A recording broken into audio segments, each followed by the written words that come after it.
kwenye kurasa za mbele. Lakini kwenye gazeti lako la Mtanzania leo asubuhi ya leo kuna habari inasema Waziri Mavunde ataka kusimamishwa kwa shughuli za uchimbaji Kusulagili Kahama. Lakini mjumbe maalumu wa Jumuiya ya Madola akutana na viongozi Zanzibar. Na habari kubwa kwenye gazeti lako la Mtanzania leo ni vifo vya ghafla kwa vijana vya shtua.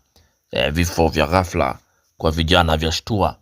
Ni daktari hospitali ya Shifa ataja chanzo ni kwa walio chini ya miaka 40. Lakini aeleza namna shinikizo la damu linavyowasumbua na yatoa ahueni ya uchunguzi wa moyo mwezi mzima. Lakini kamati ya bunge yaipongeza CTI.